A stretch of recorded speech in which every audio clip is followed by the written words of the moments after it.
There is something special happening here. This small town, about 2,500, is coming to life this Sunday. And soon the open green grass will be covered in lawn chairs. Kids will be playing. The sounds of music will fill the air. John Taylor is the man behind it. Raised in this town, he went off to serve and came home with a renewed vision for his home, to start a family and build a community. Music has always moved him. Doing house concerts before all this, and just seeing some real neat things happen at those concerts. And I said, you know what, I want to be able to reach more people. A grant writing class sparked an idea. Could porch parties work on a larger porch? Maybe at an underused park. A park that, as Galva City Administrator David Dyer tells it, used to buzz with activity. We have a park for a reason, because in the old days, of course, the bands would come and play in the band shell or the gazebos, and the community would come out because they didn't have TVs or video games, and that has kind of fallen off.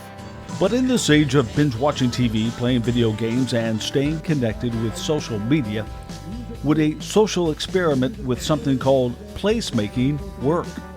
So let's talk about the idea of that and placemaking, if you will, or a term like that, where you're making a place at a community event to draw people out of their homes and pull them together. And that's what this is all about. The music is just that vehicle to pull the people out, to give them a reason to not stay at home, to give them a reason to come out and share an experience with the other people around them. And it might be people in the community, it might be people from several hours away.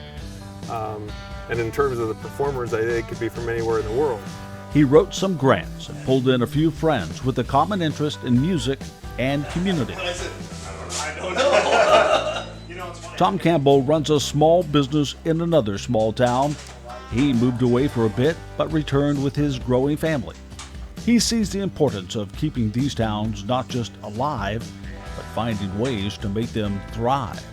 You know, all the stories that you hear about a lot of times from small towns and communities most of the stories about things that are going away, things that are, things that are decaying or dying, and that's just been kind of the mantra for, decades now. And so it makes you feel really good when you are in a place where you feel like things, if anything, that things are growing.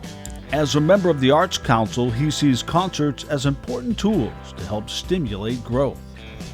We hear it all the time from people that are visiting the area that it's pretty unique to have a thriving arts organization that does programming, that supports the arts in the area the way that the Arts Council has, and it's really like one of those definitive heartbeats of the community. And talk about heartbeat. Jason Bates lacks the musical beat, but eagerly signed on to help, pouring his heart and soul into what he does. Why is this so important to you in your life? This is a small town. We're about 2,600 people, and you want to make your community as good as it possibly can. And we're either friends or family, whether it's in the town or the entire county, whatever it is. And so you just want to elevate everything, socially, culturally, economically, give a good example for the kids, including mine, in town, and just really make everybody's lives a little bit better. And the only way to do that is if everybody pitches in a little bit. With the Arts Council behind them, John filed a grant with the Levitt AMP series, an assignment for that grant writing class. But they had lots of competition. Why do you think they picked you? You know what? It's the support. We are the only all-volunteer Levitt AMP. All the rest of them, they'll hire sound people or other people. Everybody here in ours is completely volunteer. They started small. With an army of volunteers, they got to work. Were you worried about that the first time? If anybody would show up? Yeah. You set it all up, invited a band. Absolutely. Will anyone come? Absolutely, yeah. When I originally started talking about this, people were asking me, they said, how many people do you think are going to come? And I said, well, I don't know, maybe 200. And soon, this small idea was growing. People were coming out of their houses. So what do you think about events like this right here in the middle of your neighborhood? Oh, I think it's wonderful. I think it's just amazing. It gives people a reason to get out on a nice summer evening, get together, listen to music, good food, good friends. When you first heard about the concert series out in the park, what did you think? I thought it was pretty amazing for it to be free. You know, that doesn't happen around cities anymore. More than 700 per show, and their success was getting national attention. Levitt Amp took notice and then made it official. They got the grant to keep growing.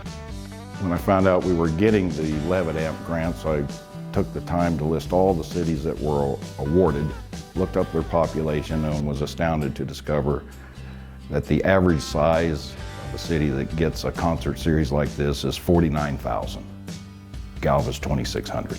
That's a testament to all the hard work that those people put in for us. Hard work from people like Nancy and Garland, aka Town Moms. The artists will come, we treat them like moms and grandmas, and we feed them well, and we make sure they have special treats that they want. We give them goodie bags to take on the road because they eat in gas stations otherwise. So for us to give them something home cooked is a real treat for them. Right. The artists coming in from all over the world with a variety of music, from big names with open dates to struggling artists looking to connect.